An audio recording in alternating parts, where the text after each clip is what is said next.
आप लिहो तुम कथा सुधारी। वाहिगुरु वाहिगुरु साहिब जी दोहरा। श्री सतगुर संध्या भये उठे सभा ते आए।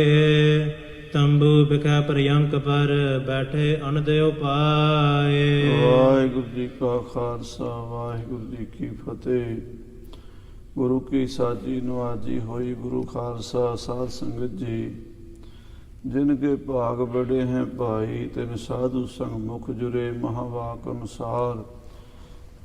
आप जी अत्यंत बड़ भागे हो जो कि गुरु की पावन कथा का आनंद माणदे हो।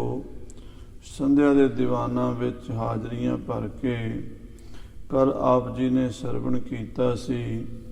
मीरी पीरी दे मालक छेवें पातशाह जी महाराज दे जंग तो बाद 8 दिन महाराज पिंड ठहरे। 8वें दिन चाला पा के नथाणा जो पिंड है जिथे कालू नाथ नाम का एक नाथ रहिंदा सी, उस नाथ ते जा किरपा कीती, उन्होंने दर्शन दिते हैं। फिर सतगुरु जी उतों अगे एक रात रह के किवें दीने कांगड़ वल जाणगे वो कथा अज दे प्रकरणां विच सरवण करो। प्रेम नाल आखिए सतनाम श्री वाहिगुरु साहिब जी। सतनाम श्री वाहिगुरु साहिब जी। दोहरा। श्री सतगुर संध्या भये उठे सभा ते हो आए। महाराज संध्या दे समय उस कालू नाथ कोलों उठ के अपने आसन ते आ गए हैं। तंबू दे विच तंबू बिखै पर्यंक पर बैठे अन दियो पाए। सतगुरां दा तंबू लगा सी, विच बड़ा सुंदर पलंग विछाया सिखां ने। सतगुरु जी अपने पलंग ते आ बिराजे हन।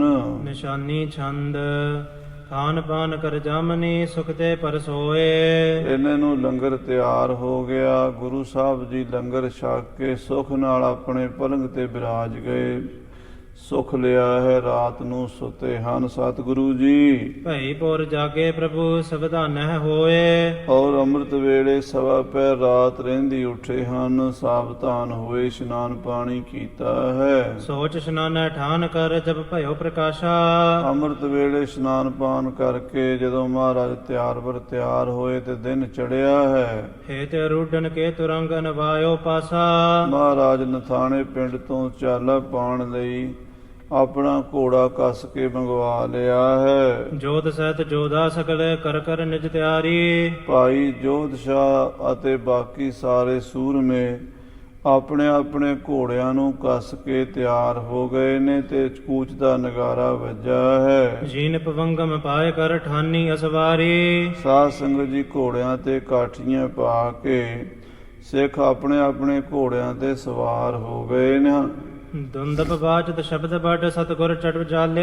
उधरों नगारे ते चोभां लगियां हन। निशान साहिबां दे फरले खुल गए हैं ते साध संगत जी सतगुरु महाराज छेवें पातशाह जी दीने कांगड़ वल तुर पए हन। करते बिरते खेर को हन मृगन बिसाले। जंगल विच शिकार खेडदे होए कई प्रकार दी लीला करदे होए गुरु साहब जी जा रहे हैं। करत बतक बहु जोध मोह मुख हास बिसाले। ते जोध शाह नाल बचन बिलास करते हुए बहुत सारियां खुशी दीयां गल्लां करते हुए जा रहे हैं। कांगड़पुर प्राप्त भये उतरे तिस पासे। ते महाराज दीने कांगड़ पिंड जा पहुंचे हैं। पिंड दे कोल बार-बार खुली थां ते छाउणी पा लई है। उथे सतगुरु उतरे हन। आवत भयो भयंक बर तत्काल डसायो। उसे वेले सतगुरां दा पलंग आ गया। जदों महाराज घोड़े तो उतरदे सन नाल ही सिख पलंगा डाह दिंदे सन। महाराज दा पलंगा लग गया ते सतगुरु जी पलंगे ते बिराजे हन। श्री सतगुर बैठे तब है मुक्ते फरमायो। ते महाराज सच्चे पातशाह जी बैठ के बचन कीता है। जोध शाहो गमनो सदन विश्राम करीज है। महाराज कहंदे भाई जोध शाह जी तुसी हुण अपने घर जा के अपने परिवार नूं मिलो ते आराम करो। ਫਿਰ ਸ਼ਾਮ ਨੂੰ ਜਾਂ ਅਗਲੇ ਦਿਨ ਦਰਬਾਰ ਸਜੇਗਾ ਤੇ ਤੁਸੀਂ ਆ ਕੇ ਦਰਸ਼ਨ ਕਰਿਆ ਜੇ। ਮਿਲੋ ਸਕਲ ਪਰਿਵਾਰ ਸੋ ਸੁਖ ਲੈ ਸੁਖ ਦੀਜੈ। ਆਪਣੇ ਪਰਿਵਾਰ ਤੋਂ ਤੁਸੀਂ ਕਈ ਦਿਨਾਂ ਦੇ ਵਿਛੜੇ ਹੋਏ ਹੋ, ਪਰਿਵਾਰ ਦੇ ਜੀਆਂ ਦਾ ਹਾਲ ਚਾਲ ਪੁੱਛੋ ਔਰ ਉਹਨਾਂ ਨੂੰ ਮਿਲ ਕੇ ਪਰਿਵਾਰ ਨੂੰ ਆਰਾਮ ਕਰੋ। ਆਏ ਸਮਾਨੀ ਗਇਓ ਘਰ ਆਈ ਤਸਦਾਰਾ। ਸਾਧ ਸੰਗਤ ਜੀ, ਗੁਰੂ ਸਾਹਿਬ ਦੀ ਆਗਿਆ ਮੰਨ ਜੋਧ ਸ਼ਾਹ ਆਪਣੇ ਘਰ ਗਿਆ। ਉਹਦੀ ਘਰ ਵਾਲੀ ਜਿਹੜੀ ਸਿੱਖਾਂ ਦੀ ਬੇਟੀ ਸੀ, ਉਹਨੇ ਹੀ ਆਪਣੇ ਪਤੀ ਨੂੰ ਮਹਾਰਾਜ ਦਾ ਸਿੱਖ ਬਣਾਇਆ ਸੀ। ਪਹਿਲਾਂ ਉਹਦਾ ਪਤੀ ਜੋਧ ਸ਼ਾਹ ਗੁਰੂ ਘਰ ਨੂੰ ਨਹੀਂ ਸੀ ਜਾਣਦਾ, ਸਿੱਖੀ ਬਾਰੇ ਉਹਨੂੰ ਪਤਾ ਨਹੀਂ ਸੀ। ਪਰ ਜਦੋਂ ਜੋਧ ਸ਼ਾਹ ਦੀ ਘਰ ਵਾਲੀ ਨੇ ਦੱਸਿਆ ਵੀ ਗੁਰੂ ਨਾਨਕ ਦੀ ਗੱਦੀ ਦੇ ਮਾਲਕ 6ਵੇਂ ਪਾਤਸ਼ਾਹ ਮਹਾਰਾਜ ਸਾਡੇ ਗੁਰੂ ਹਨ, ਤੇ ਭਾਈ ਜੋਧ ਸ਼ਾਹ ਗੁਰੂ ਸਾਹਿਬ ਨੂੰ ਮਿਲਿਆ ਸੀ ਭਾਈ ਰੂਪੇ ਆ ਕੇ। ਉਦੋਂ ਦਾ ਗੁਰੂ ਦਾ ਸਿੱਖ ਬਣ ਗਿਆ। ਉਹ ਘਰ ਗਿਆ ਹੈ ਜੋਧ ਸ਼ਾਹ ਦੀ, ਉਹਦੀ ਘਰ ਵਾਲੀ ਮਿਲੀ ਹੈ। ਲਗੇ ਘਾਵ ਗਨ ਤਨ ਨਿਹਾਰਾ। ਉਸ ਬੀਬੀ ਨੇ ਆਪਣੇ ਸੂਰਬੀਰ ਪਤੀ ਦੇ ਪਿੰਡੇ ਤੇ ਲੱਗੀਆਂ ਹੋਈਆਂ ਸੱਟਾਂ ਵੇਖੀਆਂ ਹਨ। ਤਲਵਾਰਾਂ ਦੇ, ਬਰਛਿਆਂ ਦੇ, ਤੀਰਾਂ ਦੇ ਕਈ ਜ਼ਖਮ ਲੱਗੇ ਵੇਖੇ ਹਨ। ਜਾਣਿਓ ਭਇਓ ਸਹਾਇ ਗੁਰ ਏਤਕ ਰਣ ਘਾਲਾ। ਇਹ ਵੇਖ ਲਿਆ ਬੀਬੀ ਨੇ ਵੀ ਮੇਰੇ ਪਤੀ ਨੇ ਬੜਾ ਘਮਸਾਣ ਦਾ ਯੁੱਧ ਕੀਤਾ ਹੈ ਤੇ ਇਹਦੇ ਗੁਰੂ ਨੇ ਸਹਾਇਤਾ ਕੀਤੀ ਹੈ ਵੀ ਇਹਨੂੰ ਕੋਈ ਵਾਲ ਵਿੰਗਾ ਨਹੀਂ ਹੋਇਆ। ਜੇ ਇਹੋ ਜਿਹੀ ਲੜਾਈ ਵਿੱਚ ਪਤਾ ਨਹੀਂ ਕੀ ਭਾਣਾ ਵਰਤ ਜਾਵੇ। ਲੜਾਈ ਦਾ ਤੇ ਨਾਂ ਹੀ ਬੁਰਾ ਹੁੰਦਾ। ਜਿਹੜਾ ਜੰਗ ਵਿੱਚ ਗਿਆ ਪਤਾ ਨਹੀਂ ਵਾਪਸ ਆਵੇ ਨਾ ਆਵੇ, ਕੋਈ ਪਤਾ। ਮੇਰਾ ਪਤੀ ਸੁੱਖਾਂ ਨਾਲ ਘਰ ਆ ਗਿਆ। ਧੰਨ ਗੁਰੂ ਹਰਗੋਬਿੰਦ ਸਾਹਿਬ ਜੀ ਨੇ ਕਿਰਪਾ ਕੀਤੀ ਹੈ। ਜਈਤ ਭਿਖਿਓ ਨਿਜ ਕੰਤ ਕੋ ਬਲ ਕਰੇ ਵਿਸਾਲਾ। ਆਪਣੇ ਪਤੀ ਨੂੰ ਜਿਉਂਦਿਆਂ ਵੇਖ ਕੇ ਬੀਬੀ ਨੂੰ ਬੜੀ ਖੁਸ਼ੀ ਹੋਈ। ਉਹਨੇ ਮਹਾਰਾਜ ਦਾ ਸ਼ੁਕਰਾਨਾ ਕੀਤਾ ਹੈ। ਤਬ ਬੂਝਿਓ ਸਭ ਕਹਿਤ ਭਾ ਗੁਰ ਸਮਨਹਿ ਦੂਜਾ। ਸਾਧ ਸੰਗਤ ਜੀ, ਉਸ ਵੇਲੇ ਆਪਣੇ ਪਤੀ ਨੂੰ ਪੁੱਛਿਆ ਵੀ ਤੁਸੀਂ ਗੁਰੂ ਸਾਹਿਬ ਦੇ ਨਾਲ ਰਹੇ ਹੋ, ਦੱਸੋ ਪਤੀ ਜੀ ਗੁਰੂ ਜੀ ਨੂੰ ਕਿਹੋ ਜਿਹਾ ਜਾਣਿਆ ਹੈ? ਕਿਉਂਕਿ ਜਿੰਨਾ ਚਿਰ ਕੋਈ ਗੁਰੂ ਦੇ ਨਾਲ ਨਹੀਂ ਰਹਿੰਦਾ ਉਹ ਗੁਰੂ ਬਾਰੇ ਜਾਣ ਨਹੀਂ ਸਕਦਾ।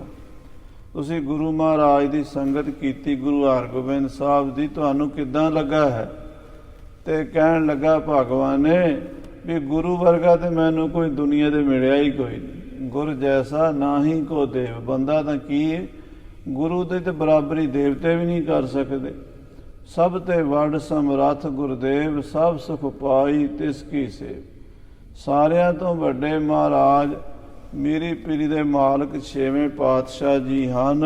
ਸਗਲ ਕਲਾ ਸਮਰੱਥ ਬਲੀ ਸਗਰੇ ਜਗ ਪੂਜਾ।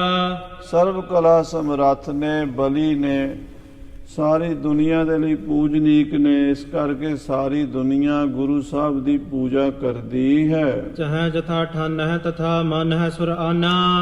ਜਿਵੇਂ ਚਾਹਣ ਉਵੇਂ ਬਣਾ ਸਕਦੇ ਹਨ।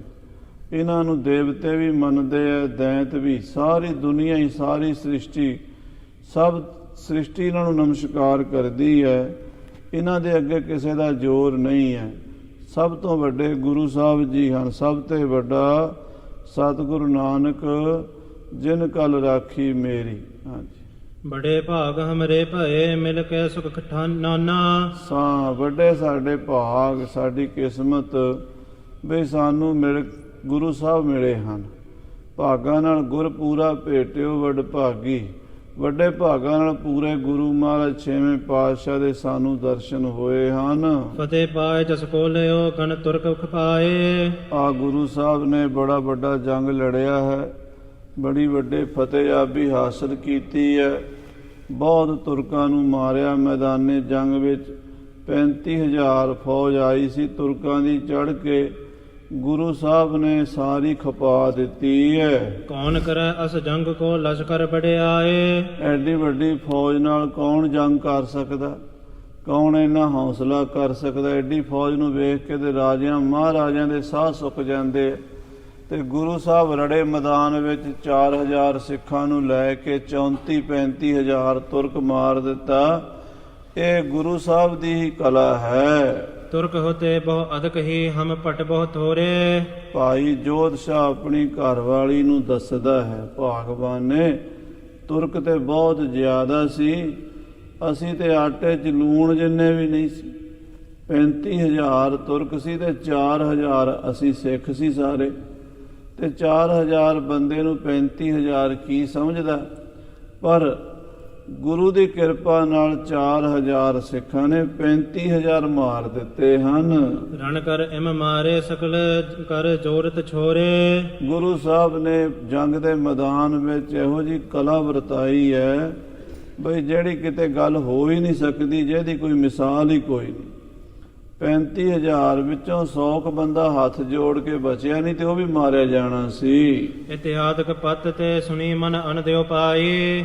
ਕਾਂਗੜਪਤੀ ਜੋਧ ਸ਼ਾਹ ਦੀ ਘਰ ਵਾਲੀ ਆਪਣੇ ਪਤੀ ਦੇ ਬਚਨ ਸੁਣ ਕੇ ਬੜੀ ਖੁਸ਼ ਹੋਈ। ਕਹਿਣ ਲੱਗੀ, ਪਤੀ ਜੀ ਮੈਂ ਤਾਂ ਤੁਹਾਨੂੰ ਦੱਸਿਆ ਸੀ ਵੀ ਗੁਰੂ ਵਰਗਾ ਕੋਈ ਨਹੀਂ ਦੁਨੀਆ ਤੇ, ਗੁਰੂ ਗੁਰੂ ਹੀ ਹੈ। ਹਾਂਜੀ। ਬੂਝ ਤਨਕ ਕੋਰ ਲੈ ਸਤਿਗੁਰ ਟਿਕਿਆਈ। ਤੇ ਕਹਿਣ ਲੱਗੀ ਚਲੋ ਹੁਣ ਮੈਨੂੰ ਵੀ ਦਰਸ਼ਨ ਕਰਾਓ। ਉਹ ਬੀਬੀ ਭੇਟਾ ਲੈ ਕੇ ਮਹਾਰਾਜ ਦੇ ਦਰਸ਼ਨਾਂ ਲਈ ਬਾਹਰ ਆਈ ਹੈ ਛਾਉਣੀ ਦੇ ਵਿੱਚ। ਦੋਨੋਂ ਹੱਥਨ ਜੋਰ ਕਰ ਪਗ ਪਰ ਧਰ ਮਾਥਾ। ਦੋਵੇਂ ਹੱਥ ਜੋੜ ਕੇ ਬੀਬੀ ਨੇ ਚਰਨਾਂ ਤੇ ਮੱਥਾ ਟੇਕਿਆ ਹੈ। ਦਰਸ਼ਨ ਤੇ ਹਰਕਤ ਭਈ ਸ਼ਰਧਾ ਉਰ ਸਾਥਾ। ਪਰ ਮਹਾਰਾਜ ਦੇ ਦਰਸ਼ਨ ਕਰਕੇ ਬੜੀ ਖੁਸ਼ ਹੋਈ ਹੈ। ਬਹੁਤ ਸ਼ਰਧਾ ਨਾਲ ਸਤਿਗੁਰੂ ਦੇ ਦਰਸ਼ਨ ਕੀਤੇ ਹਨ ਉਸ ਬੀਬੀ ਨੇ। ਸਿਕਤਨ ਜਾ ਕੋ ਪ੍ਰੇਮ ਲਖ ਪਰ ਗੁਰੂ ਪਖਾਨਾ। ਸਾਧ ਸੰਗਤ ਜੀ, ਇਹ ਸਿੱਖਾਂ ਦੀ ਬੇਟੀ ਸੀ। ਇਹਦੇ ਮਾਤਾ ਪਿਤਾ ਸਿੱਖ ਸਨ।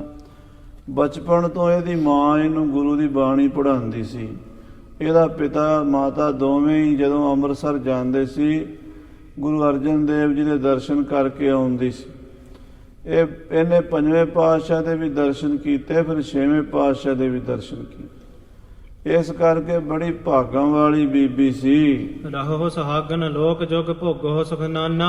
ਮਹਾਰਾਜ ਨੇ ਆਸ਼ੀਰਵਾਦ ਦਿੱਤਾ, ਸਦਾ ਸੁਹਾਗਣ ਰਹੋ ਬੇਟੀ, ਇੱਥੇ ਵੀ ਤੇ ਪਰਲੋਕ ਵਿੱਚ ਵੀ ਗੁਰੂ ਨਾਨਕ ਤੈਨੂੰ ਹਰ ਤਰ੍ਹਾਂ ਦਾ ਸੁੱਖ ਦੇਵੇਗਾ। ਗੁਰਸਿੱਖੀ ਮੋਹ ਮਨ ਰਹਿ ਹੈ ਪੁਰਵਹੁ ਔਰ ਆਸ਼ਾ। ਗੁਰੂ ਦੀ ਸਿੱਖੀ 'ਚ ਮਨ ਪੱਕਾ ਰਵੇ, ਗੁਰਸਿੱਖੀ 'ਚ ਮਨ ਦ੍ਰਿੜ ਰਵੇ, ਮਨ ਡੋਲੇ ਨਾ, ਤੇਰੀ ਗੁਰੂ ਨਾਨਕ ਆਸਾ ਪੂਰੀਆਂ ਕਰੇਗਾ। ਸੰਕਟ ਨਾਨਾ ਪਾਂਤ ਕੇ ਤੁਮ ਤੇ ਹੋਏ ਨਾਸ਼ਾ। ਹੇ ਬੇਟੀ, ਹੇ ਬੱਚੀ, ਤੇਰੇ ਘਰ ਕੋਈ ਦੁੱਖ ਕਲੇਸ਼ ਨਹੀਂ ਆਵੇਗਾ, ਕੋਈ ਸੰਕਟ ਤੇਰੇ ਪਰਿਵਾਰ ਤੇ ਨਹੀਂ ਆਵੇਗਾ। ਜਿਹੜੇ ਘਰ ਤੇ ਗੁਰੂ ਦੀ ਖੁਸ਼ੀ ਹੋਵੇ ਨਾ, ਲੱਖ ਖੁਸ਼ੀਆਂ ਪਾਤਸ਼ਾਹੀਆਂ ਜੇ ਸਤਿਗੁਰੂ ਨਦਰ ਕਰੇ, ਉਸ ਘਰ 'ਚ ਸਾਰੇ ਹੀ ਸੁੱਖ ਹੁੰਦੇ ਆ, ਸਾਰੀਆਂ ਖੁਸ਼ੀਆਂ ਹੁੰਦੀਆਂ। ਗੁਰ ਪ੍ਰਸੰਨ ਜਾਣਤ ਭਈ ਮਮ ਕੰਤ ਰਜਾਏ। ਬੜੀ ਖੁਸ਼ ਹੋਈ ਵੀ ਮੇਰੇ ਪਤੀ ਨੇ ਸੇਵਾ ਕੀਤੀ ਗੁਰੂ ਦੀ, ਤੇ ਤਾਂ ਹੀ ਗੁਰੂ ਸਾਹਿਬ ਸਾਡੇ ਤੇ ਇੰਨੇ ਖੁਸ਼ ਹਨ।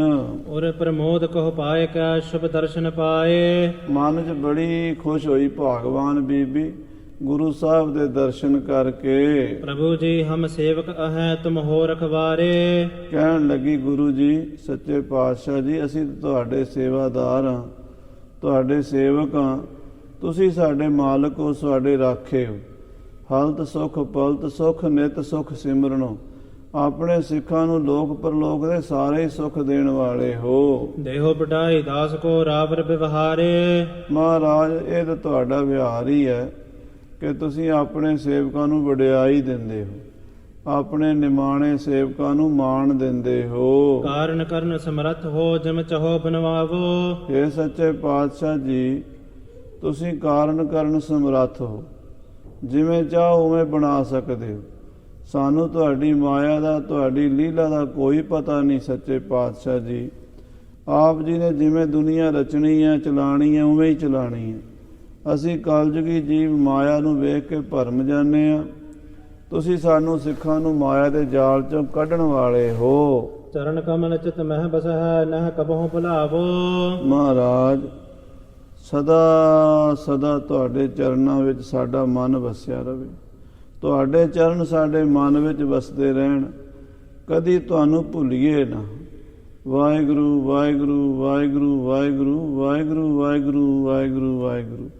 ਹਰ ਵੇਲੇ ਮੇਰੀ ਜ਼ੁਬਾਨ ਤੁਹਾਡਾ ਨਾਮ ਜਪਦੀ ਰਵੇ, ਕਦੀ ਮਹਾਰਾਜ ਤੁਹਾਡੇ ਨਾਮ ਤੋਂ ਦੂਰ ਨਾ ਹੋਈਏ। ਪੁੰਨ ਪ੍ਰਣਾਮ ਕਰ ਧਾਮ ਕੋ ਡੋਰੇ ਚੜਿਆਈ। ਇਹ ਭਗਵਾਨ ਬੀਬੀ ਮਹਾਰਾਜ ਨੂੰ ਮੱਥਾ ਟੇਕ ਕੇ ਪ੍ਰਣਾਮ ਕਰਕੇ ਵਾਪਸ ਆਪਣੇ ਘਰ ਡੋਲੇ 'ਚ ਬਹਿ ਕੇ ਆਈ, ਕਿਉਂਕਿ ਰਾਣੀ ਸੀ ਨਾ ਇਹ, ਦੀਨੇ ਕਾਂਗੜ ਦੇ ਰਾਜੇ ਦੀ ਘਰ ਵਾਲੀ ਸੀ। ਜਿੱਥੇ ਜਾਂਦੀ ਸੀ ਪਾਲਕੀ 'ਚ ਬਹਿ ਕੇ ਜਾਂਦੀ ਸੀ। ਇਹਦੇ ਕੋਲ ਮਹਾਰਾਜ ਨੇ ਧਨ ਪਦਾਰਥ ਬਹੁਤ ਦਿੱਤਾ ਹੋਇਆ ਸੀਗਾ, ਤੇ ਫਿਰ ਡੋਲੇ 'ਚ ਬਹਿ ਕੇ ਵਾਪਸ ਆਪਣੇ ਘਰ ਆ ਗਈ ਹੈ ਕਾਂਗੜ ਪਿੰਡ ਵਿੱਚ। ਨਿਸ ਕੀ ਸੇਵਾ ਸਗਲ ਹੀ ਸਭ ਵਿਦ ਪਹੁੰਚਾਈ। ਗੁਰੂ ਸਾਹਿਬ ਦੇ ਘੋੜਿਆਂ ਵਾਸਤੇ ਘਾਹ ਪੱਠਾ ਤੇ ਲੰਗਰ ਵਾਸਤੇ ਰਾਸ਼ਨ ਪਾਣੀ ਸ਼ਾਮ ਦੇ ਲੰਗਰ ਦਾ ਭੇਜ ਦਿੱਤਾ ਹੈ। ਮਧੁਰ ਤੁਰਸ ਖਟ ਰਸਨ ਕੇ ਬਹੁ ਪਠੇ ਆਹਾਰਾ। ਵਧੀਆ ਵਧੀਆ ਮਿੱਠੇ ਤੁਰਸ, ਖੱਟੇ ਮਿੱਠੇ, ਸਲੂਣੇ, ਕਈ ਪ੍ਰਕਾਰ ਦੇ ਭੋਜਨ ਗੁਰੂ ਦੇ ਲੰਗਰ 'ਚ ਬਣੇ ਹਨ।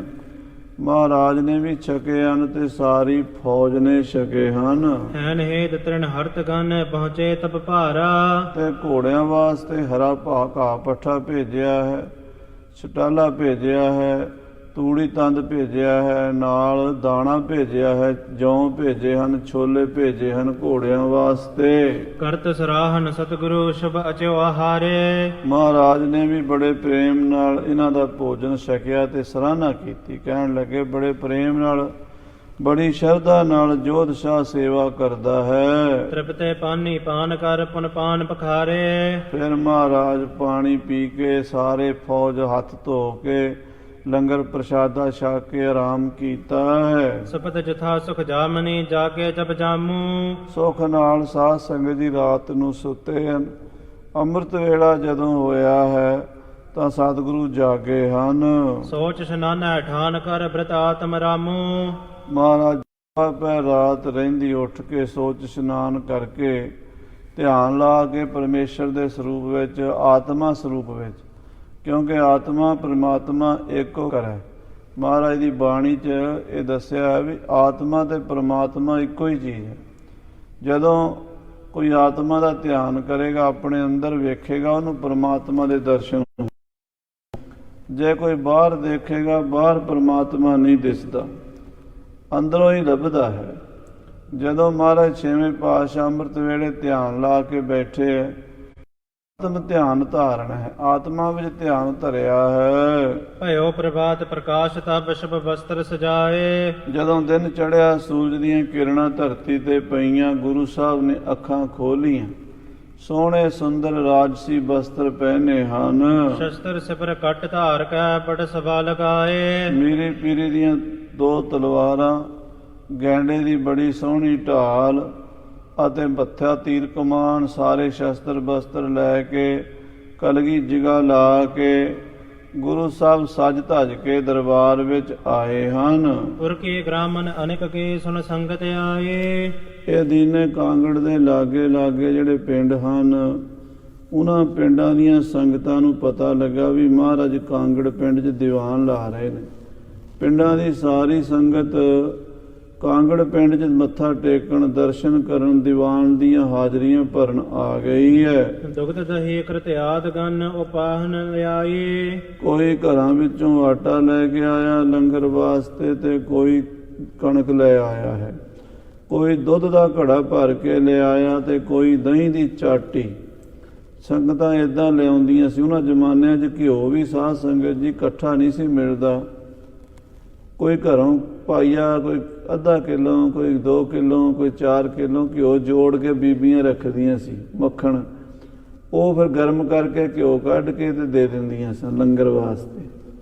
ਕੋਈ ਦਹੀਂ ਲੈ ਆਉਂਦਾ ਸੀ, ਕੋਈ ਦੁੱਧ ਲੈ ਆਉਂਦਾ ਸੀ। ਇੱਦਾਂ ਸੰਗਤਾਂ ਰਾਸ਼ਨ ਲੈ ਆਈਆਂ ਲੰਗਰ ਵਾਸਤੇ। ਚਾਮਰ ਚਾਰ ਮਰਾਲ ਸਮ ਫੁਰਤੋ ਦੁੱਤ ਪਾਵੈ। ਮਹਾਰਾਜ ਦੇ ਸੀਸ ਤੇ ਸੋਹਣਾ ਚੌਰ ਝੂਲਦਾ ਹੈ, ਜਿਵੇਂ ਮਾਨ ਸਰੋਵਰ ਤੇ ਹੰਸ ਉੱਡਦੇ ਹੋਣ। ਖਰੇ ਹਜ਼ਾਰਾਂ ਜੋਰ ਕਰ ਸ੍ਰੀ ਮੁਖ ਤਰਸਾਵੈ। ਮਹਾਰਾਜ ਦੇ ਦਰਬਾਰ ਵਿੱਚ ਹਜ਼ਾਰਾਂ ਸੰਗਤਾਂ ਹੱਥ ਜੋੜ ਕੇ ਖੜੀਆਂ ਗੁਰੂ ਸਾਹਿਬ ਦੇ ਦਰਸ਼ਨ ਕਰ ਰਹੀਆਂ ਹਨ। ਕਾਂਗੜ ਪਿੰਡ ਦੇ ਵਿੱਚ ਚੰਦ ਮਨੋਹਰਤ ਸਰਤ ਕੋ ਉਡਗਨ ਮਹਿਸੋ ਹੈ। ਮਹਾਰਾਜ ਸੰਗਤਾਂ 'ਚ ਏਦਾਂ ਸੋਭਾ ਪਾਉਂਦੇ ਨੇ ਜਿਵੇਂ ਕਤਕ ਦੀ ਪੂਰਨਮਾਸ਼ੀ ਦਾ ਚੰਦਰਮਾ ਸੋਭਦਾ ਤਾਰਿਆਂ ਦੇ ਵਿੱਚ। ਐਸੋ ਕੌਣ ਕਠੋਰ ਨਰ ਭਿਖ ਨਹਿ ਮਨ ਮੋਹੈ। ਇਹੋ ਜਿਹਾ ਕਿਹੜਾ ਪੱਥਰ ਦਿਲ ਪਾਪੀ ਬੰਦਾ ਹੋਵੇਗਾ ਜਿਹੜਾ ਗੁਰੂ ਸਾਹਿਬ ਦੇ ਦਰਸ਼ਨ ਕਰਕੇ ਮੋਹਿਆ ਨਾ ਗਿਆ ਹੋਵੇ। ਆਖੋ ਸਤਨਾਮ ਸ੍ਰੀ ਵਾਹਿਗੁਰੂ। ਮਹਾਰਾਜ ਦਾ ਸਰੂਪ ਹੀ ਇਹੋ ਜਿਹਾ ਹੈ, ਦਰਸ਼ਨ ਹੀ ਇਹੋ ਜਿਹੇ ਨੇ ਵੀ ਜਦੋਂ ਕੋਈ ਮਹਾਰਾਜ ਦੇ ਦਰਸ਼ਨ ਕਰਦਾ ਹੈ ਤਾਂ ਉਹ ਉੱਥੇ ਦਾ ਹੀ ਰਹਿ ਜਾਂਦਾ, ਉਹ ਮੁੜ ਕੇ ਹੋਰ ਨਹੀਂ ਕਿਤੇ ਜਾਂਦਾ। ਦਰਸ਼ਨ ਪਰਸੀਏ ਗੁਰੂ ਕੇ ਜਨਮ ਮਰਨ ਦੁੱਖ ਜਾਏ, ਤਨ ਮਨ ਹੋਏ ਨਿਹਾਲ, ਜਾਂ ਗੁਰ ਦੇਖਾਂ ਸਾਹਮਣੇ। ਮਹਾਰਾਜ ਦੇ ਦਰਸ਼ਨ ਕਰਕੇ ਠੰਡ ਪੈ ਜਾਂਦੀ ਹੈ। ਜਿਹੜਾ ਇੱਕ ਵਾਰੀ ਦਰਸ਼ਨ ਕਰਦਾ ਹਮੇਸ਼ਾ ਹੀ ਕਰਦਾ ਹੀ ਰਹਿੰਦਾ। ਹਾਂਜੀ। ਸਾਧੂ ਰੂਪਾ ਪਿਤਾ ਸੁਤ ਦੋਨੋਂ ਚਲੇ ਆਏ। ਇਹਨੇ ਨੂੰ ਭਾਈ ਰੂਪਾ ਤੇ ਉਹਦਾ ਪਿਤਾ ਭਾਈ ਸਾਧੂ ਤਰਖਾਣ, ਇਹਨਾਂ ਦੇ ਨਾਂ ਤੇ ਗੁਰੂ ਜੀ ਨੇ ਰੂਪਾ ਪਿੰਡ ਵਸਾਇਆ। ਇਹਨਾਂ ਨੂੰ ਪਤਾ ਲੱਗਾ ਵੀ ਸਤਿਗੁਰੂ ਜੰਗ ਕਰਕੇ ਵਾਪਸ ਕਾਂਗੜ ਪਿੰਡ ਆ ਗਏ ਨੇ। ਦੋਵੇਂ ਪਿਓ ਪੁੱਤਰ ਗੁਰੂ ਦੇ ਦਰਬਾਰ ਵਿੱਚ ਹਾਜ਼ਰੀ ਭਰਨ ਪਹੁੰਚ ਗਏ। ਧਰਿਆ ਕੋਰ ਆਗੇ ਪ੍ਰਭੂ ਪਾਇਨ ਲਪਟਾਏ। ਆਪਣੀ ਪ੍ਰੇਮ ਭੇਟਾ ਗੁਰੂ ਛੇਵੇਂ ਪਾਤਸ਼ਾਹ ਦੇ ਚਰਨਾਂ 'ਚ ਰੱਖ ਕੇ ਚਰਨਾਂ ਨੂੰ ਲਿਪਟ ਗਏ। ਦੋਵਾਂ ਪਿਓ ਪੁੱਤਰਾਂ ਨੇ ਬੜੀ ਸ਼ਰਧਾ ਨਾਲ ਮੱਥਾ ਟੇਕਿਆ ਹੈ। ਕੁਸ਼ਲ ਪ੍ਰਸ਼ਨ ਕਰ ਕਹਿ ਭਲੇ ਵੇਖਤ ਹਰ ਖਾਨੇ। ਇੱਕ ਦੂਜੀ ਨਾਲ ਗੁਰੂ ਸਾਹਿਬ ਨੇ ਹਾਲ ਚਾਲ ਪੁੱਛਿਆ। ਇਹਨਾਂ ਨੇ ਗੁਰੂ ਸਾਹਿਬ ਦਾ ਹਾਲ ਚਾਲ ਪੁੱਛਿਆ ਤੇ ਬੜੇ ਪ੍ਰੇਮ ਦੇ ਨਾਲ ਬਹਿ ਕੇ ਗੱਲਬਾਤ ਕੀਤੀ ਹੈ। ਸਿੱਖ ਆਪਨੇ ਜਾਣ ਕਰ ਨੀਕੇ ਸਨਮਾਨੇ। ਗੁਰੂ ਸਾਹਿਬ ਨੇ ਭਾਈ ਰੂਪੇ ਨੂੰ ਤੇ ਉਹਦੇ ਪਿਤਾ ਭਾਈ ਸਾਧੂ ਨੂੰ ਆਪਣੇ ਪਿਆਰੇ ਸਿੱਖ ਜਾਣ ਕੇ ਬੜਾ ਹੀ ਸਨਮਾਨ ਦਿੱਤਾ ਹੈ। ਪ੍ਰਭ ਜੀ ਮਾਨਵ ਮੰਦ ਮਤ ਜਾਣੈ ਨਹਿ ਭੇਵਾ। ਭਾਈ ਰੂਪਾ ਤੇ ਉਹਦੇ ਪਿਤਾ ਸਾਧੂ ਜੀ ਹੱਥ ਜੋੜ ਕੇ ਕਹਿੰਦੇ, ਸੱਚੇ ਪਾਤਸ਼ਾਹ ਜੀ, ਇਹ ਦੁਨੀਆ ਦੇ ਲੋਕ ਮੋਟੀ ਬੁੱਧੀ ਵਾਲੇ ਹਨ।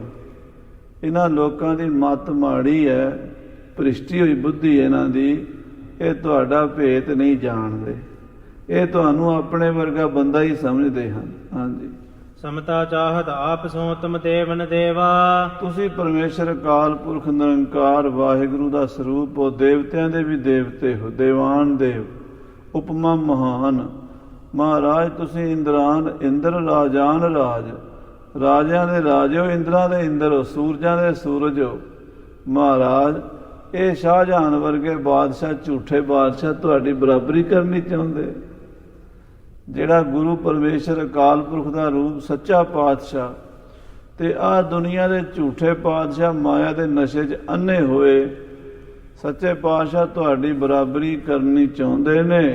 ਨਹੀਂ ਸਹਾਰਹਿ ਸੁਰਾਸਰ ਰਣਖੇਤ ਮਝਾਰੇ। ਮਹਾਰਾਜ ਜਦੋਂ ਤੁਸੀਂ ਖੰਡਾ ਚੁੱਕ ਕੇ ਜੰਗ 'ਚ ਆ ਜਾਣਾ ਤੇ ਤੁਹਾਨੂੰ ਤਾਂ ਵੇਖ ਕੇ ਦੇਵਤੇ ਵੀ ਡਰ ਜਾਂਦੇ, ਭੱਜ ਜਾਣਗੇ, ਦੈਂਤ ਵੀ ਭੱਜ ਜਾਣਗੇ। ਇਹ ਤਾਂ ਮੁਗਲ ਵਿਚਾਰੇ ਕੀ ਚੀਜ਼ ਹਨ। ਕੌਣ ਤੁਰਕ ਗਨ ਵਾਪਰੇ ਜੇ ਥਿਰਹਿ ਅਗਾਰੇ। ਇਹ ਵਿਚਾਰੇ ਮੁਗਲ ਤੁਰਕ, ਇਹਨਾਂ ਦੀ ਕੀ ਮਜਾਲ ਹੈ ਤੁਹਾਡੇ ਸਾਹਮਣੇ ਖੜ ਜਾਣ। ਮਹਾਰਾਜ ਤੁਸੀਂ ਤਾਂ ਫੂਕ ਮਾਰ ਕੇ ਧਰਤੀ ਉਡਾ ਸਕਦੇ ਹੋ। ਜਲ ਤੇ ਥਲ ਕਰ ਥਲ ਤੇ ਕੂਆਂ, ਕੂਪ ਤੇ ਮੇਰ ਕਰਾਵੇ, ਧਰਤੀ ਤੇ ਆਕਾਸ਼ ਚੜਾਵੇ, ਚੜੇ ਆਕਾਸ਼ ਗਿਰਾਵੇ।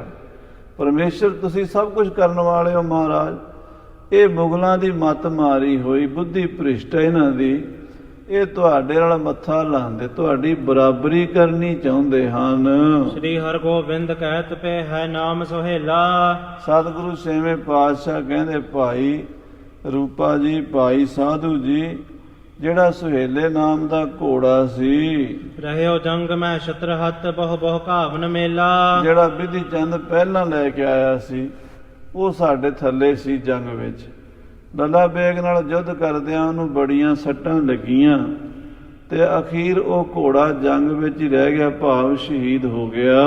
ਸੁਨਤ ਜੋਧ ਕਰ ਜੋਰ ਕਹਿ ਸਨਮੁਖ ਰਣ ਮਾਹੀ। ਭਾਈ ਜੋਧ ਸ਼ਾਹ ਕੋਲ ਬੈਠਾ ਹੱਥ ਜੋੜ ਕੇ ਕਹਿਣ ਲੱਗਾ, ਤੁਮਰੇ ਚਰਨ ਸਪਰਸ਼ ਤੇ ਹੋਏ ਪ੍ਰਾਣ ਬਿਨਾਹੀ। ਮਹਾਰਾਜ ਜਿਹੜਾ ਸੁਹੇਲਾ ਘੋੜਾ ਸੀ ਨਾ, ਉਹਦਾ ਸਿੱਧਾ ਸੱਚਖੰਡ ਗਿਆ, ਕਿਉਂਕਿ ਆਪ ਜੀ ਉੱਤੇ ਬੈਠੇ ਸੀ, ਉਹਦੀ ਸਵਾਰੀ ਕਰ ਰਹੇ ਸੀ, ਉਹਦੀ ਪਿੱਠ ਦੇ ਉੱਤੇ ਸੱਚੀ ਸਰਕਾਰ ਬੈਠੀ ਸੀ ਤੇ ਪਾਤਸ਼ਾਹ ਉਹ ਤੁਹਾਡੀ ਸੇਵਾ ਕਰਦਿਆਂ ਸ਼ਹੀਦ ਹੋ ਗਿਆ।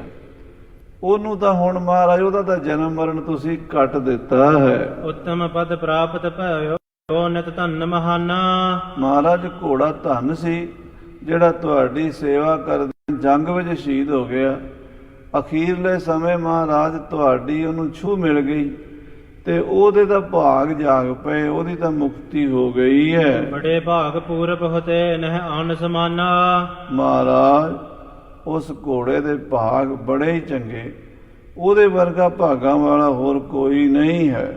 ਬਿਧੀ ਚੰਦ ਸੁਨ ਕੈ ਕਹਿਓ ਬਿਸਰਨ ਦੁਖ ਭਾਰੀ। ਭਾਈ ਬਿਧੀ ਚੰਦ ਕੋਲ ਬੈਠੇ, ਉਹ ਕਹਿਣ ਲੱਗੇ ਮਹਾਰਾਜ ਦੇਖੋ ਘੋੜਾ ਤਾਂ ਮਰ ਗਿਆ, ਸ਼ਹੀਦ ਹੋ ਗਿਆ ਜੰਗ ਵਿੱਚ, ਪਰ ਉਹਦੇ ਸਾਥੀ ਦਿਲਬਾਗ ਘੋੜੇ ਨੂੰ ਬੜਾ ਭਾਰੀ ਗਮ ਸੀਗਾ ਵਿਛੜ ਜਾਣ ਦਾ, ਵੀ ਮੇਰਾ ਸਾਥੀ ਵਿਛੜ ਗਿਆ ਹੈ। ਰਾਵਰ ਬਾਕਨ ਤੇ ਮਿਟਿਓ ਸ਼ਾਂਤੀ ਮਨ ਧਾਰੀ। ਸੱਚੇ ਪਾਤਸ਼ਾਹ ਆਪ ਜੀ ਨੇ ਜਦੋਂ ਉਹਨੂੰ ਜਾ ਕੇ ਹੱਥ ਫੇਰਿਆ ਦੂਜੇ ਘੋੜੇ ਨੂੰ, ਉਹਦੇ ਮਨ ਚੋਂ ਸੋਗ ਮਿਟ ਗਿਆ, ਉਹਦੇ ਮਨ ਨੂੰ ਵੀ ਸ਼ਾਂਤੀ ਆ ਗਈ, ਉਹ ਵੀ ਘਾਹ ਪੱਠਾ ਖਾਣ ਲੱਗ ਪਿਆ। ਜੇਕਰ ਹੋਥੋ ਅਪਰਟੇ ਇੱਕ ਕੇ ਮਰਵ ਜਾਣੇ। ਮਹਾਰਾਜ ਇਹਨਾਂ ਦੋਵਾਂ ਘੋੜਿਆਂ ਬਾਰੇ ਮੈਂ ਜਾਣਦਾ ਹਾਂ, ਇਹ ਜਦੋਂ ਦੇ ਜੰਮੇ ਨੇ ਇਕੱਠੇ ਹੀ ਰਹੇ ਨੇ, ਇਹ ਇਕੱਠੇ ਹੀ ਖਾਂਦੇ ਸੀ, ਇਕੱਠੇ ਹੀ ਪੀਂਦੇ ਸੀ, ਇਕੱਠੇ ਹੀ ਸੌਂਦੇ ਸੀ, ਇਕੱਠੇ ਹੀ ਬਾਹਰ ਨਿਕਲਦੇ ਸੀ। ਦਿਲਬਾਗ ਤੇ ਗੁਲਬਾਗ ਘੋੜੇ ਜੇ ਕਿਸੇ ਹੋਰ ਕੋਲ ਹੁੰਦੇ, ਇੱਕ ਮਰ ਜਾਂਦਾ ਤੇ ਦੂਜਾ ਉਸ ਤੋਂ ਪਹਿਲਾਂ ਮਰਨ ਨੂੰ ਤਿਆਰ ਹੁੰਦਾ। ਦੋਨੋਂ ਮਰਤੇ ਰਹਿਤ ਨਹਿ ਅਸ ਪ੍ਰੇਮ ਮਹਾਨੇ। ਇਹਨਾਂ ਘੋੜਿਆਂ 'ਚ ਐਸਾ ਪ੍ਰੇਮ ਸੀ, ਆਪਸ ਵਿੱਚ ਮਹਾਨ ਪ੍ਰੇਮ ਸੀ, ਬਹੁਤ ਜ਼ਿਆਦਾ ਪ੍ਰੇਮ ਸੀ ਕਿ ਇੱਕ ਦੇ ਮਰਿਆਂ ਦੂਜੇ ਨੇ ਮਰ ਜਾਣਾ ਸੀ। ਜਾਤੀ ਮਲਕ ਬਖਾਨ ਤੋਂ ਇਨ ਸਮ ਨਹਿ ਆਨਾ। ਤੇ ਕੋਲ ਭਾਈ ਜਾਤੀ ਮਲਕ ਗੁਰੂ ਘਰ ਦਾ ਪੁਰੋਹਤ ਬੜਾ ਸੂਰਬੀਰ ਯੋਧਾ ਸੀ, ਸਾਧ ਸੰਗਤ ਜੀ ਬ੍ਰਾਹਮਣ ਜਾਤੀ ਵਿੱਚੋਂ ਸੰਗਾ ਪੁਰੋਹਤ, ਉਹਦਾ ਪੁੱਤਰ ਜਾਤੀ ਮਲਕ, ਅੱਗੇ ਪੰਡਿਤ ਗੰਗਾ ਰਾਮ, 3 ਪੀੜ੍ਹੀਆਂ ਇਹ ਸੂਰਬੀਰ ਯੋਧੇ ਹੋਏ ਨੇ, ਗੁਰੂ ਸਾਹਿਬ ਦੀ ਫੌਜ ਦੇ ਜਰਨੈਲ ਹੋਏ ਨੇ। ਗੰਗਾ ਰਾਮ 10ਵੇਂ ਪਾਤਸ਼ਾਹ ਦੇ ਸਮੇਂ ਹੋਏ ਨੇ ਤੇ ਦਇਆ ਰਾਮ, ਤੇ ਭਾਈ ਜਿਹੜੇ ਜਾਤੀ ਮਲਕ ਜੀ ਇਹ 6ਵੇਂ ਪਾਤਸ਼ਾਹ ਦੀ ਫੌਜ ਦੇ ਜਰਨੈਲ ਹੋਏ ਨੇ, ਬਹੁਤ ਵੱਡੇ। ਕੋਲ ਬੈਠੇ ਹੋਏ ਸਤਿਗੁਰੂ ਜੀ ਨੂੰ ਕਹਿੰਦੇ ਹਨ, ਕੁੱਤੇ ਉਚਤ ਇਹ ਆਪ ਕੇ ਤੁਮ ਮਹਤ ਮਹਾਨਾ। ਮਹਾਰਾਜ ਇਹ ਘੋੜੇ ਕਮਾਲ ਦੇ ਸਨ, ਜੋੜੀ ਬਹੁਤ ਹੀ ਸੋਹਣੀ ਜਿਹੀ ਭਾਈ ਬਿਧੀ ਚੰਦ ਜੀ ਕਿਲੇ ਚੋਂ ਕੱਢ ਕੇ ਲਿਆਏ, ਇਹ ਤੁਹਾਡੇ ਵਾਸਤੇ ਹੀ ਸਨ। ਤੇ ਮਹਾਰਾਜ ਆਪ ਜੀ ਨੇ ਇੱਕ ਘੋੜੇ ਨੂੰ ਮੁਕਤੀ ਦਿੱਤੀ, ਭਾਵ ਤੁਹਾਡੀ ਸੇਵਾ ਕਰਕੇ ਉਹ ਸ਼ਹੀਦ ਹੋਇਆ ਜੰਗ ਦੇ ਵਿੱਚ। ਇਤਿਆਦ ਕਰਨ ਵਾਰਤਾ ਮਾਰਨ ਤੁਰਕਾਨੇ। ਇਸ ਤਰ੍ਹਾਂ ਜੰਗ ਦੀਆਂ ਗੱਲਾਂ ਹੁੰਦੀਆਂ ਰਹੀਆਂ, ਕਦੀ ਘੋੜਿਆਂ ਦੀਆਂ ਹੁੰਦੀਆਂ ਰਹੀਆਂ, ਕਦੀ ਜੰਗ ਦੀਆਂ ਹੁੰਦੀਆਂ ਰਹੀਆਂ। ਕੋਈ ਜੋਧ ਸ਼ਾਹ ਨੇ ਸੁਣਾਈਆਂ, ਕੋਈ ਬਿਧੀ ਚੰਦ ਨੇ, ਕੋਈ ਜਾਤੀ ਮਲਕ ਨੇ, ਕੋਈ ਗੁਰੂ ਸਾਹਿਬ ਆਪ ਦੱਸਦੇ ਰਹੇ। ਜਿਹੜੇ ਸਿੱਖ ਲੜਾਈ ਦੇ ਮੈਦਾਨ ਵਿੱਚ ਗਏ ਸਨ ਉਹਨਾਂ ਨੇ ਵੀ ਦੱਸਿਆ ਵੀ ਕਿੱਥੇ ਕਿੱਥੇ ਕੀ ਹੋਇਆ। ਭਾਈ ਸਾਧੂ ਤੇ ਭਾਈ ਰੂਪਾ ਦੋਵੇਂ ਪਿਓ ਪੁੱਤਰ ਅਤੇ ਹੋਰ ਸੰਗਤਾਂ ਸੁਣਦੀਆਂ ਰਹੀਆਂ। ਕਹਿਤ ਸੁਨਤ ਬੀਤੀ ਜਥਾ ਸੁਨ ਸੁਨ ਬਿਸਮਾਨੇ। ਸੁਣ ਸੁਣ ਕੇ ਸਾਰੇ ਹੈਰਾਨ ਸਨ ਬੜੇ ਵੀ ਕਿਸ ਤਰ੍ਹਾਂ ਸਾਧ ਸੰਗਤ ਜੀ ਜੰਗ ਹੋਇਆ। 4000 ਸਿੱਖ ਤੇ 35000 ਤੁਰਕ, 35000 ਦਾ ਮੁਕਾਬਲਾ 4000 ਸਿੱਖਾਂ ਨੇ 9 ਘੰਟਿਆਂ 'ਚ ਸਾਰੇ ਮੁਕਾ ਦਿੱਤੇ। ਇਹ ਲੜਾਈ ਇੰਨੀ ਅਜੀਬ ਗਰੀਬ ਸੀ ਵੀ ਦੁਨੀਆ ਵੇਖ ਕੇ ਮੂੰਹ ਚੁੰਗਲਾਂ ਪਾ ਰਹੀ ਸੀ ਵੀ ਇੰਨੀ ਫੌਜ ਨੂੰ ਗੁਰੂ ਸਾਹਿਬ ਨੇ ਕਿਵੇਂ ਖਤਮ ਕਰ ਦਿੱਤਾ ਹੈ। ਇਸੇ ਰੀਤ ਤਰਾ ਜਾਮਨੇ ਗੁਰ ਤਹਾਂ ਬਿਤਾਈ। ਇਸ ਤਰ੍ਹਾਂ ਸਾਧ ਸੰਗਤ ਜੀ 3 ਦਿਨ 3 ਰਾਤਾਂ ਮਹਾਰਾਜ ਦੀਨੇ ਕਾਂਗੜ ਭਾਈ ਜੋਧ ਰਹੇ ਹਨ। ਚੌਥੇ ਦਿਨ ਤਹ ਤੇ ਚੜੇ ਬੜ ਦੁੰਦ ਬਵਾਈ। ਚੌਥੇ ਦਿਨ ਕਾਂਗੜ ਪਿੰਡ ਤੋਂ ਚਾਲਾ ਪਾ ਨਗਾਰਾ ਵਜਾ ਕੇ ਤੁਰ ਪਏ ਗੁਰੂ ਸਾਹਿਬ ਜੀ। ਖੇਤੇ ਅਖੇਰ ਕੇ ਗਮਨ ਕੇ ਘਨ ਚੰਮੂ ਪਿਆਨੀ। ਕਹਿੰਦੇ ਚਲੋ ਸ਼ਿਕਾਰ ਖੇਡ ਕੇ ਆਈਏ, ਕਈ ਦਿਨ ਹੋ ਗਏ ਜੰਗ ਤੋਂ ਬਾਅਦ ਮਹਾਰਾਜ ਸ਼ਿਕਾਰ ਨਹੀਂ ਸੀ ਖੇਡਿਆ। ਹੁਣ ਮਹਾਰਾਜ ਸ਼ਿਕਾਰ ਖੇਡਣ ਚੜੇ ਨੇ ਫੌਜ ਲੈ ਕੇ ਸਾਰੀ। ਸੰਗ ਜੋਧ ਚੜ ਕਰਬ ਚਲਿਓ ਹਿਤ ਸੇਵ ਮਹਾਨੀ। ਭਾਈ ਜੋਧ ਸ਼ਾਹ ਜੀ, ਭਾਈ ਬਿਧੀ ਚੰਦ ਜੀ ਅਤੇ ਗੁਰੂ ਦੀ ਫੌਜ ਦੇ ਸਾਰੇ ਜਰਨੈਲ ਭਾਈ ਜਾਤੀ ਮਲਕ ਜੀ ਆਪਣੇ ਆਪਣੇ ਘੋੜਿਆਂ ਤੇ ਸਵਾਰ ਹੋ ਗਏ ਨੇ। ਸ਼ਿਕਾਰੀ ਕੁੱਤੇ ਨਾਲ ਲੈ ਲਏ ਨੇ, ਬਾਜ, ਸ਼ਿਕਰੇ ਅਤੇ ਹੋਰ ਜਿਹੜੇ ਸ਼ਿਕਾਰੀ ਪੰਛੀ ਉਹ ਵੀ ਨਾਲ ਲੈ ਲਏ ਨੇ। ਕਿਤਕ ਕੋਸ ਲੋ ਚਲ ਗਏ ਫਿਰ ਕਰਮਨ ਭਾਇਓ। ਮਹਾਰਾਜ ਮਾਲਵੇ ਦੀ ਧਰਤੀ ਕਈ ਕੋਹ ਤਾਈਂ ਤੁਰ ਕੇ ਗਏ, ਘੋੜਿਆਂ ਤੇ ਸ਼ਿਕਾਰ ਖੇਡਦੇ ਹਨ। ਡੇਰਾ ਕੀਨ ਸਤਸੀ ਥਲ ਪਿਕ ਥਾਨ ਸੁਹਾਇਓ। ਜਿੱਥੇ ਮਹਾਰਾਜ ਨੂੰ ਵੇਖਿਆ ਵੀ ਹੁਣ ਸੋਹਣੀ ਥਾਂ ਆ ਗਈ, ਉੱਥੇ ਡੇਰਾ ਕਰ ਲਿਆ। ਉਤਰ ਤਰੰਗ ਤੇ ਖਰੇ ਹੋਏ ਕਿਛ ਭਟਕ ਗਿਆ ਏ। ਘੋੜੇ ਤੋਂ ਉਤਰ ਕੇ ਨਾ ਜੰਗਲ 'ਚ ਖਲੋ ਗਏ ਮਹਾਰਾਜ, ਤੇ ਖੜੇ ਹਨ ਤੇ ਜੰਗਲ ਹੈ ਤੇ ਕੁਝ ਸਿੱਖ ਮਹਾਰਾਜ ਦੇ ਘੋੜਿਆਂ ਤੋਂ ਉਤਰ ਕੇ ਨੇੜੇ ਖਲੋ ਗਏ ਹਨ। ਜੋਧ ਰਾਏ ਸੋ ਬਾਤ ਕਹਿ ਸ੍ਰੀ ਮੁਖ ਬਿਕਸਾਏ। ਕੋਲ ਭਾਈ ਜੋਧ ਸ਼ਾਹ ਖੜਾ ਹੈ ਤੇ ਜੋਧ ਰਾਏ ਨਾਲ ਗੁਰੂ ਸਾਹਿਬ ਜੀ ਗੱਲਾਂ ਬਾਤਾਂ ਕਰਦੇ, ਹੱਸ ਹੱਸ ਕੇ ਬਚਨ ਕਰਦੇ ਹਨ। ਇਕ ਅਜਗਰ ਭਾਰੀ ਮਹਾ ਨਿਕਸਿਓ ਮੁਖ ਪਾਏ। ਇਤਨੇ ਨੂੰ ਸਾਧ ਸੰਗਤ ਜੀ ਜੰਗਲ 'ਚ ਖੜੇ ਹਨ। ਸਾਹਮਣੇ ਕਾਨਿਆਂ ਦੇ ਵਿੱਚੋਂ ਇੱਕ ਬੜਾ ਵੱਡਾ ਮੋਟਾ ਸੱਪ ਨਿਕਲਿਆ। ਅਜਗਰ ਹੁੰਦਾ ਜਿਹੜਾ ਬੱਕਰੇ ਨੂੰ ਖਾ, ਅੱਜ ਨਾਮ ਬੱਕਰੇ ਦਾ, ਗਰ ਨਾਮ ਖਾ ਜਾਣਾ। ਐਡੇ ਐਡੇ ਸੱਪ ਹੁੰਦੇ ਆ ਵੀ ਉਹ ਮੂੰਹ 'ਚ ਪਾ ਲੈਂਦੇ ਸਾਪ ਤੈਨੂੰ। ਆ ਪਿੱਛੇ ਜੀ YouTube ਤੇ ਕਿਸੇ ਨੇ ਪਾਇਆ ਸੀ ਵੀ ਉਧਰ ਤਮਿਲਨਾਡੂ ਵੱਲ, ਕੇਰਲਾ ਵੱਲ ਜਵਾਨ ਕੁੜੀ ਨੂੰ ਹੀ ਸੱਪ ਅੰਦਰ ਲੰਘਾ ਗਿਆ, ਐਡਾ ਵੱਡਾ ਸੱਪ। ਫਿਰ ਉਹਦਾ ਚੀਰ ਕੇ ਵਿੱਚੋਂ ਤੇ ਉਹ ਕੱਢੀ, ਪਰ ਮਰ ਚੁੱਕੀ ਸੀਗੀ। ਯਾਨੀ ਐਡੇ ਐਡੇ ਸੱਪ ਹੁੰਦੇ ਵੱਡੇ ਵੱਡੇ, ਉਹ ਅਜਗਰ ਕਹਿੰਦੇ ਉਹਨਾਂ ਨੂੰ, ਜਿਹੜਾ ਬੱਕਰੇ ਨੂੰ ਹੀ ਖਾ, ਅੱਜ ਮੈਂ ਗਰਮੇ ਨੇ ਜਿਹੜਾ ਅੰਦਰ ਲੰਘਾ ਜਾਵੇ, ਐਡੇ ਐਡੇ ਵੱਡੇ ਸੱਪ। ਉਹ ਬੜਾ ਪੁਰਾਣਾ ਕਿਤੇ ਜੰਗਲ 'ਚ ਰਹਿੰਦਾ ਸੱਪ ਨਿਕਲਿਆ ਹੈ। ਧਾਰਨ ਦੀਰਘ ਦੁਖੀ ਬਹੁ ਗਮਨਤ ਫਕਰਾਏ। ਕਹਿੰਦੇ ਬਹੁਤ ਵੱਡਾ ਹੈ, ਬੜਾ ਭਿਆਨਕ ਉਹਦੀ ਸ਼ਕਲ ਹੈ ਤੇ ਦੁਖੀ ਵੀ ਬੜਾ ਹੈ ਤੇ ਬੜਾ ਔਖਾ ਤੁਰਦਾ ਰਿੜਦਾ ਹੈ। ਸਨਮੁਖ ਆਵਤ ਗੁਰੂ ਕੇ ਕਤ ਬਕਰ ਕਰ। ਟੇਢਾ ਮੇਢਾ ਹੋ ਕੇ ਉਹ ਸੱਪ ਤੁਰਦਾ ਗੁਰੂ ਸਾਹਿਬ ਵੱਲ ਆ ਰਿਹਾ, ਛੇਵੇਂ ਪਾਤਸ਼ਾਹ ਮਹਾਰਾਜ ਵੱਲ।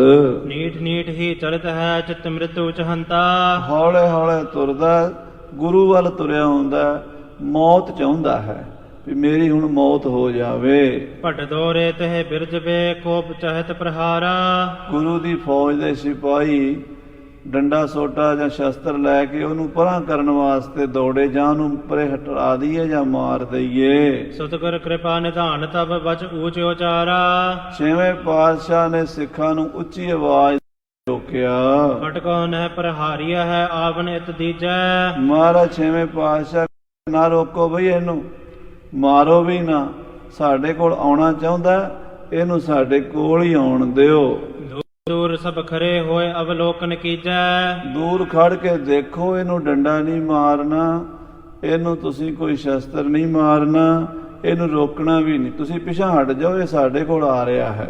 ਹਾਂਜੀ। ਅਚਰਜ ਹੇਰਨ ਹੇਤ ਤਬ ਹੋਏ ਥਿਰ ਸਾਰੇ। ਸਾਰੀ ਫੌਜ ਇਸ ਅਸਚਰਜ ਕੌਤਕ ਨੂੰ ਵੇਖਣ ਵਾਸਤੇ ਖਲੋ ਗਈ। ਮੰਦ ਮੰਦ ਅਜਗਰ ਚਲਹਿ ਸ੍ਰੀ ਗੁਰੂ। ਮਹਾਰਾਜ ਆਪਣਾ ਘੋੜਾ ਕੋਲ ਖੜਾ ਕੀਤਾ ਤੇ ਘੋੜੇ ਤੋਂ ਉਤਰ ਕੇ ਖੜੇ ਛੇਵੇਂ ਪਾਤਸ਼ਾਹ। ਸੇਵਾਦਾਰ ਨੇ ਘੋੜਾ ਫੜਿਆ ਹੋਇਆ, ਇਹਨੇ ਨੂੰ ਸੱਪ ਮਹਾਰਾਜ ਦੇ ਨੇੜੇ ਆ ਗਿਆ। ਖਰੇ ਰਹੇ ਨਿਸ਼ਚਲ ਸਕਲ ਨੇਰੇ ਤਬ ਆਇਓ।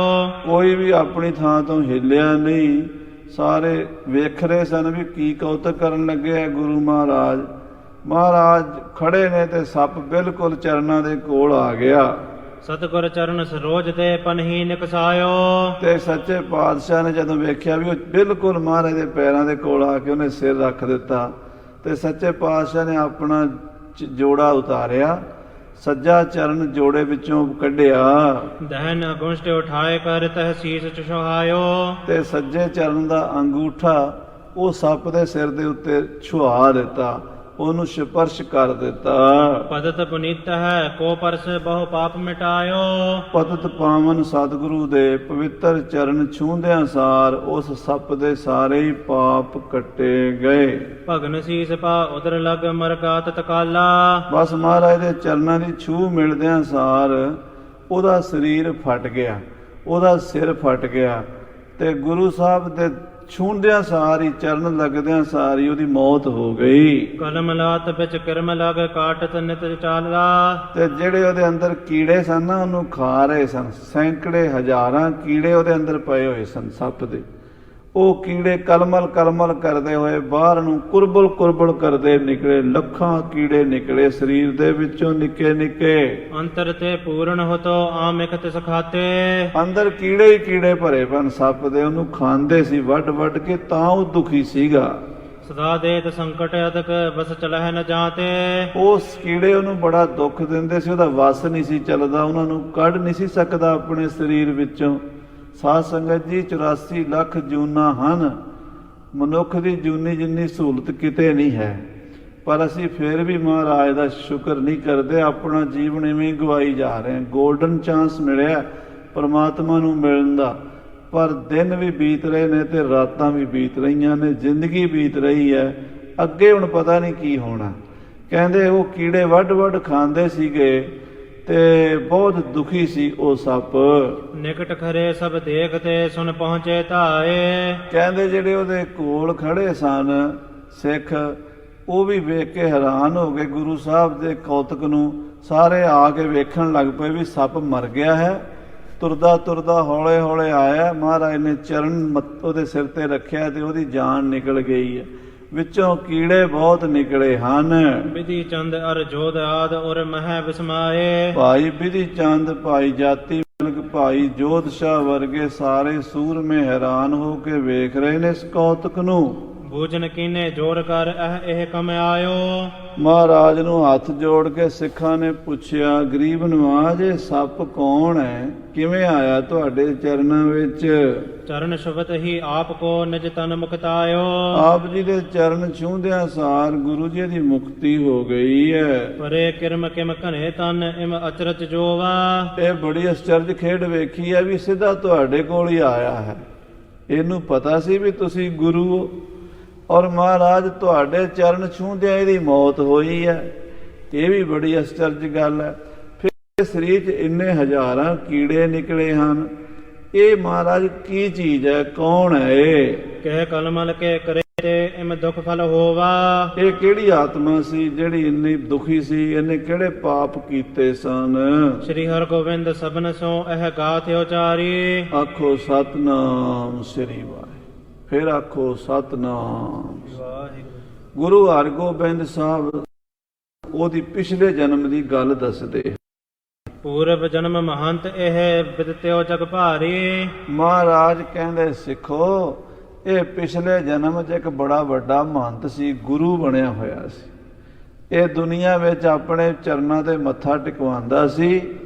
ਲੋਕਾਂ ਦਾ ਵਿੱਚ ਗੁਰੂ ਜੀ, ਬਾਬਾ ਜੀ, ਸੰਤ ਜੀ, ਮਹੰਤ ਜੀ ਕਹਾਉਂਦਾ ਸੀ। ਚੌਹਾਂ ਦਿਸ਼ ਕੇ ਨਰ ਮੰਨਤਾ ਕਰ ਸੀਸ ਨਿਭਾਵੈ। ਸਾਰੇ ਪਾਸੇ ਦੁਨੀਆ ਨੂੰ ਮੰਨਦੀ ਸੀ। ਬਾਬਾ ਜੀ ਦੀ ਜੈ, ਬਾਬਾ ਜੀ ਦੀ ਜੈ, ਥਾਂ ਥਾਂ ਦੇ ਨਾਂ ਦੇ ਜੈਕਾਰੇ ਬੋਲੇ ਜਾਂਦੇ ਸਨ। ਮਨਤਾ ਬੜੀ ਸੀ, ਭੇਟਾ ਇਹਨੂੰ ਬੜੀ ਚੜ੍ਹਦੀ ਸੀ, ਮਾਇਆ ਬੜੀ ਆਉਂਦੀ ਸੀ ਇਹਦੇ ਕੋਲ।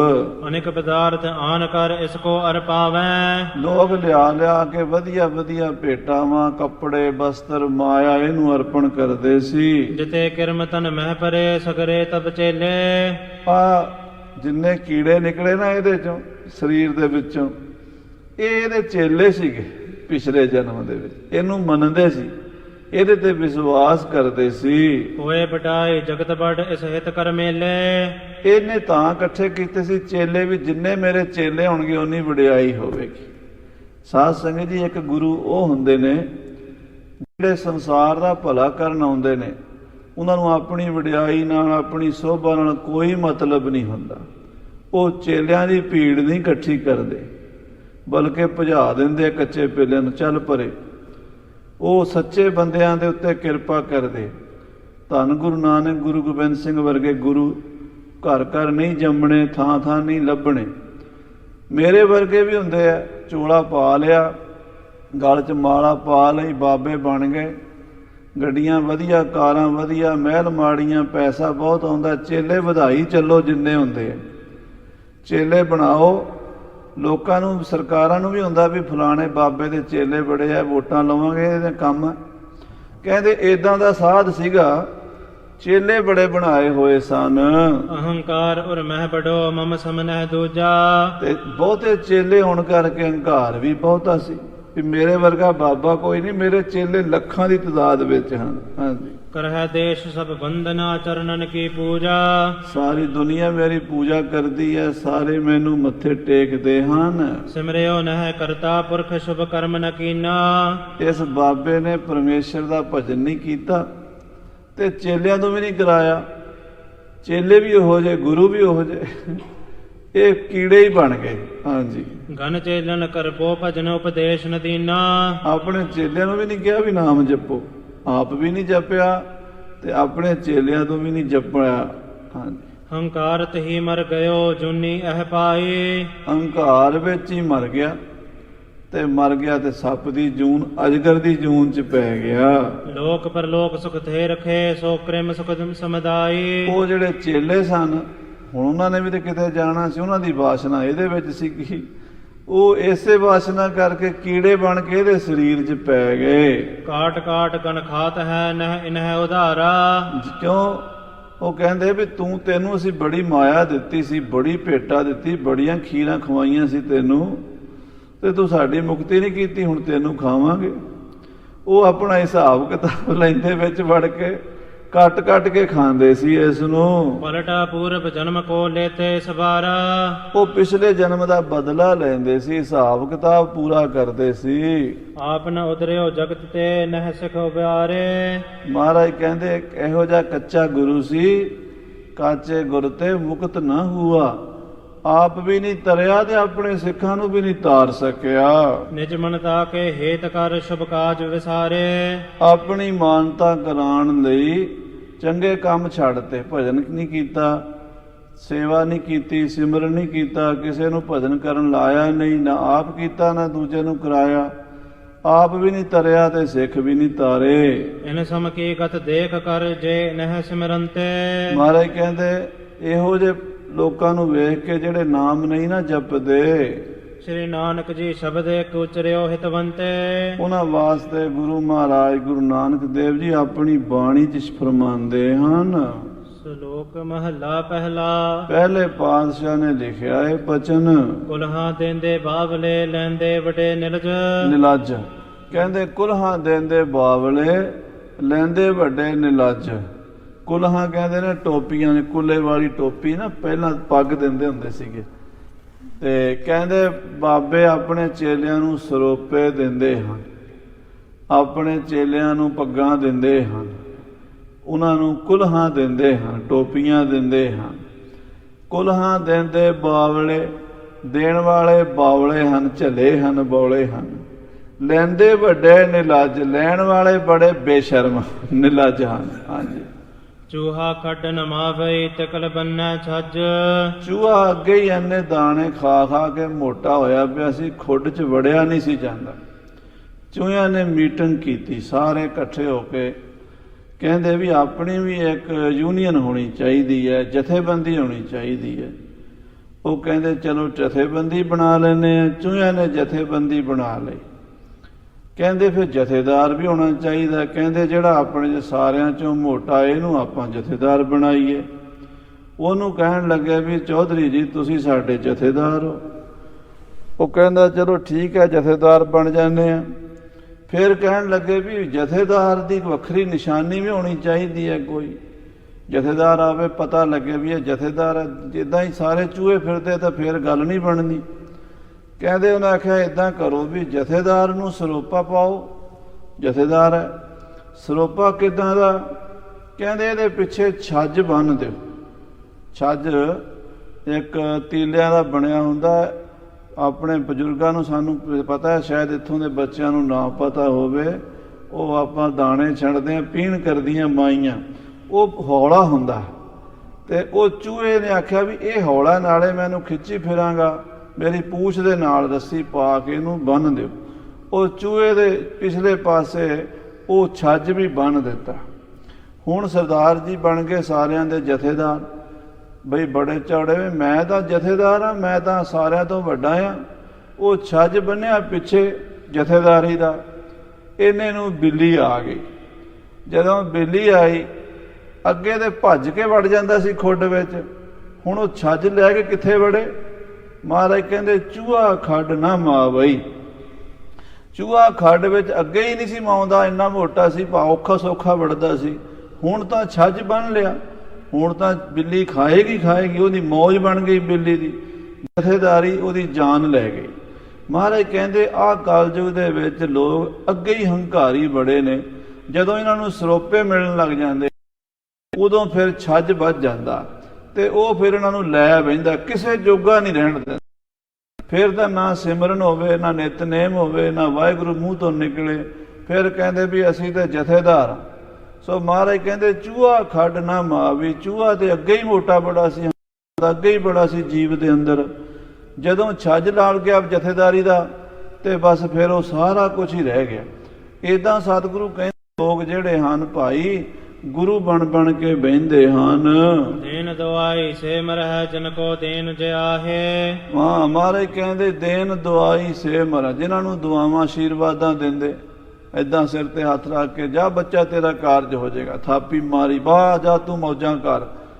ਕਹਿੰਦੇ ਜਿਨ੍ਹਾਂ ਨੂੰ ਜਿਹੜੇ ਦੁਆਵਾਂ ਦਿੰਦੇ ਉਹ ਵੀ ਮਰ ਜਾਂਦੇ ਆ, ਜਿਨ੍ਹਾਂ ਨੂੰ ਉਹ ਦੁਆਵਾਂ ਦਿੰਦੇ ਆ ਉਹਨਾਂ ਭਗਤਾਂ ਨੂੰ ਉਹ ਵੀ ਮਰ ਜਾਂਦੇ। ਜਿਨ ਕੋ ਦੇਨ ਸੇ ਜਾ, ਜਿਨ੍ਹਾਂ ਨੂੰ ਉਹ ਦੁਆਵਾਂ ਦਿੰਦੇ ਆ